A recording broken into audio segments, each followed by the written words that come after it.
साथियों नमस्कार, स्वागत आप सबों का। सातवां चरण बीपीएससी बहाली। जी हाँ दोस्तों, बीपीएससी के माध्यम से होने वाली बहाली को लेकर के कल प्रशासनिक पदवर्ग समिति ने सीटों को लेकर के अपना डिक्लेरेशन किया और कहीं ना कहीं मूल वेतन को लेकर के भी स्पष्टीकरण आ गया। आज हम इस वीडियो में 3 मुद्दे पर चर्चा करेंगे।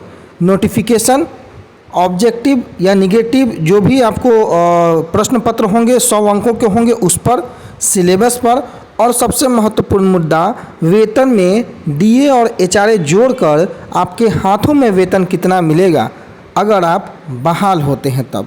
इन 3 विषयों पर चर्चा करेंगे। वेतन का स्लैब निर्धारित करके भी प्रकाशित कर दिया गया है, आप उसको देख के कैलकुलेशन लगा सकते हैं। तो बिना वक्त गंवाए शुरुआत करते हैं इसी खबर के साथ कि बीपीएससी से भर्ती जो होने वाली है उसमें शिक्षकों को मिलने वाले हैं 40,000 से 50,000 रुपये की राशि प्रति माह, यानी कि वेतन के रूप में 40 से 50,000 रुपये का वेतन निर्धारित किया गया है कक्षा 1 से 5 से लेकर कक्षा 11 से 12 के लोगों के लिए।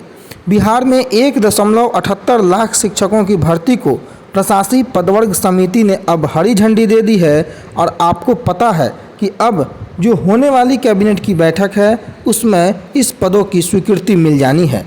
पूरी खबर देखिए कि 10 दिन में जो है वो परीक्षा का पैटर्न तय हो जाएगा और मई के अंत तक वैकेंसी संभव है, यानी कि मई में बड़ा ही महत्वपूर्ण निर्णय होने वाला है जिसमें परीक्षा पैटर्न, सिलेबस और नोटिफिकेशन की बात तक भी सामने आ सकती हैं। अब देखिए कि 10 दिनों सिलेबस से हम चर्चा शुरुआत करते हैं तो 10 दिनों के अंदर परीक्षा के लिए सिलेबस पैटर्न भी तय हो जाएंगे। 100 अंकों की जो है आपकी वस्तुनिष्ठ परीक्षा होगी और उसके आधार पर अभ्यर्थियों का चयन होगा। सभी जिला में कक्षा 1 से 5 तक 85,222 पद और 6 से 8 तक मात्र 1745 पद। माध्यमिक स्कूलों की बात कर ले तो कक्षा 9 से 10 के लिए 33,186 पद और उच्च माध्यमिक की अगर यानी कि कक्षा 11-12 की बात कर ले तो 57,618 पद सम्मिलित हैं। अब इन पदों में आपको कोटिवार डिस्ट्रीब्यूशन करना है। आपको जनरल हैं, आप ईडब्ल्यूएस हैं, आप बीसी हैं या ओबीसी हैं या फिर एसटी एससी हैं। इसी सीटों के अनुसार अपने आप की जो डिस्ट्रीब्यूशन है आरक्षण के अनुसार जो सामान्य प्रशासन विभाग के माध्यम से तय की गई है उसी के अनुसार आपकी सीटें निर्धारित होंगी और आपको उतने ही सीटों पर फाइट करना पड़ेगा। इस पर हम एक विशेष वीडियो लेकर आएंगे, उसके लिए चैनल को सब्सक्राइब करके बेल आइकन दबाना बिल्कुल ना भूलें। लेकिन अगर हम सीटों की चर्चा कर लें तो सीटों की संख्या कुछ विषय में अच्छी खासी तो कुछ विषय में बहुत ही कम देखने को मिलेगी। हालांकि नया कैडर है इसलिए ये वेतनमान तय हुआ है और वेतनमान की अगर हम पूर्ण रूप से चर्चा कर लें तो वो स्लैब आपको यहाँ पर देखने को मिल सकता है। मूल वेतन 25,000 से लेकर 32,000। जी हाँ दोस्तों, वर्ग 1 से 5 की अगर बात कर लें तो 85,477 पद है और मूल वेतन 25,000 है। वहीं अगर आप पूरे डीए एचआरए को जोड़ लें तो मूल वेतन में डीए जो होता है उसको जोड़ने के 10,500, चूँकि डीए आपको 42% के अनुसार से कैलकुलेट और 4% एचआरए के हिसाब से 1,000 का एचआरए बनता है। वहीं मेडिकल अलाउंस 1,000 तो कुल वेतन हो जाता है 37,500 जो कि कक्षा 1 से 5 के लिए है और मासिक वेतन ईपीएफ कटौती के बाद 35,700 रुपये की राशि आपको मासिक वेतन के रूप में वर्ग 1 से 5 के लिए मिलेगी। वहीं कक्षा 6 से 8 की चर्चा कर ले तो 1745 पदों के लिए मूल वेतन निर्धारित किया गया है 28,000, जिसमें अगर आप डीए जोड़ दें 42% तो ये हो जाता है 11,760 रुपये और एचआरए जो 4% के हिसाब से 1,120 रुपये और मेडिकल 1,000 रुपये। कुल मिलाकर वेतन की राशि होती है 41,880 रुपये, जिसमें 1,800 रुपये ईपीएफ की कटौती होती है तो आपको हाथ में मिलता है 40,080 रुपये। वहीं आप कक्षा 9-10 की बात कर लें तो कुल सीटें जो हैं वो आपको 33,000 के समथिंग है, जिसमें मूल वेतन 31,000, वहीं डीए अगर आप 4% जोड़ दें तो 13,020 रुपये HRA 1240 रुपये, मेडिकल 1000 रुपये। तो कुल वेतन हो जाते हैं आपके 46,260 रुपये। इसमें EPF की कटौती अगर कर दी जाए तो मासिक वेतन जो होते हैं वो 44,460 रुपये की होती है। वहीं कक्षा 11 से 12 की चर्चा कर लें तो आप 11-12 में आपको पता है कि मूल वेतन 32,000 रुपये की तय की गई है, जिसमें HRA अगर जोड़ दें तो 1280 रुपये 4% और DA 42% जोड़ें तो 13,440 रुपये और मेडिकल 1,000 जोड़कर कुल वेतन जो होती है वो 47,720 रुपये और इसमें 1,800 रुपये EPF की कटौती कर दीजिए तो जो वेतन होगा वो 45,920 रुपये की राशि होगी। HRA जगह के हिसाब से जो है कम अधिक होती है। आवास भत्ता 4% से लेकर 16% तक मिलता है। तो आगे यह राशि न्यूनतम से अधिकतम की ओर बढ़ती है। आपको जिला के हिसाब से, जगह के हिसाब से यह तय होती है। वर्ग 1 से 5 में अगर न्यूनतम से अधिकतम की ओर अगर आप जाएंगे तो 35,700 से 38,700 तक की राशि आपको मिल सकती है संबंधित स्थान के आधार पर।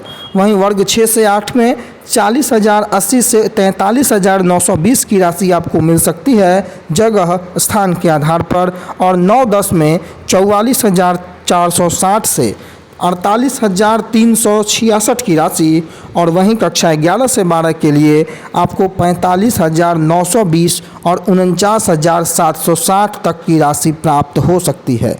DA और HRA के आधार पर वेतन कम या अधिक भी हो सकता है, लेकिन जो वर्तमान में परिस्थितियां हैं उनके अनुसार इस कैलकुलेशन को किया गया है। तो जो महत्वपूर्ण बिंदु थे, जो बैठक में मुख्य सचिव अमीर सुबहानी, विकास आयुक्त विवेक कुमार सिंह, वित्त विभाग के अपर मुख्य सचिव डॉक्टर S सिद्धार्थ और शिक्षा विभाग के अपर मुख्य सचिव दीपक कुमार सिंह के साथ सामान्य प्रशासन विभाग के प्रधान सचिव डॉक्टर B राजेंद्र और वित्त विभाग के सचिव लोकेश कुमार सिंह शामिल थे। नए वेतन निर्धारण से जो राज्य सरकार को सालाना 106 अरब 23 करोड़ 45 लाख 31,920 रुपये का भार पड़ेगा। इसमें 1 से 8 के लिए भी और 9 से 12 के लिए अलग अलग राशियों का ब्यौरा दिया गया है। तो ये तो हो गई जो वेतन मिलेंगी उन वेतन की बात। अब आगे देखिए, जो BPSC से प्रति महीने बहाली होनी है, नया जो कैडर बना है, जो वेतनमान तय हुआ है, उसके संदर्भ में कुछ महत्वपूर्ण बातें। सभी शिक्षक जो होंगे जिला कैडर के होंगे। नया कैडर है इसलिए इसे प्रशासकीय पदवर्ग समिति से स्वीकृति लेनी पड़ी और अब वेतनमान तय हो गया है। सभी नियुक्त जिला स्तर पर इनकी नियुक्ति होगी और जिला कैडर के शिक्षक होंगे और राज्य कर्मी का दर्जा होगा। सरकार का भार कितना पड़ेगा तो मैंने आपको बता दिया कि लगभग जो सरकार का भार है वो आपको करोड़ों रुपए पे, अरबों रुपए में 1 से 8 का स्लैब, 9 से 12 का स्लैब डिवाइड करके भी मैंने अभी बता दिया। अब आप देख लीजिएगा कि अलग अलग संवर्ग में योग्यता क्या है। तो हाई स्कूलों के लिए BEd या MEd के साथ स्टेट उत्तीर्ण होना अनिवार्य है, जबकि प्रारंभिक विद्यालयों में DLED के साथ, जी हाँ दोस्तों, प्रारंभिक विद्यालयों में DLED के साथ CTET या फिर BTET उत्तीर्ण होना अनिवार्य है। यानी कि कक्षा 9-10 में अगर आप शिक्षक बनना चाहते हैं, कक्षा 11-12 में अगर आप शिक्षक बनना चाहते हैं तो आपको BEd या MEd और उसके साथ स्टेट उत्तीर्ण होना होगा।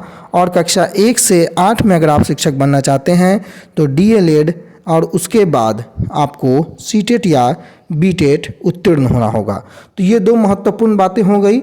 परीक्षा जो होगी वो वस्तुनिष्ठ होगी। निगेटिव मार्किंग की खबरें नहीं के आ रही है, संभावना पहले भी नहीं जताई गई है। आगे जब तक ऑथेंटिक खबर नहीं आती है, निगेटिव मार्किंग को लेकर हम लोग इंतज़ार करेंगे। 10 दिनों के अंदर में आपको जो सिलेबस है, पाठ्यक्रम है, इसकी विस्तृत जानकारी मिल जाएगी और मई के अंत तक नोटिफिकेशन भी आपको देखने को मिल जाएगा। 100 अंकों की परीक्षा होनी तय हो गई है। इसमें कहीं से अब 150 अंकों की बात नहीं आ रही है, लेकिन जो पाठ्यक्रम होगा उसके लिए हमें 10 दिन का और इंतज़ार करना पड़ेगा कि आखिर कौन सी विषय वस्तु के आधार पर विभाग आगे की परीक्षा कंडक्ट करेगा। तो उम्मीद होगा कि इस वीडियो में वेतन संबंधी, सिलेबस संबंधी, प्रश्न पत्र संबंधी सारे महत्वपूर्ण बिंदुओं पर हम लोगों ने चर्चा किया। आपके लिए लाभान्वित हुआ होगा यह वीडियो। दोस्तों के साथ शेयर करना बिल्कुल ना भूलें। चैनल पर नए हो तो सब्सक्राइब कर बेल आइकन को जरूर प्रेस करें। धन्यवाद।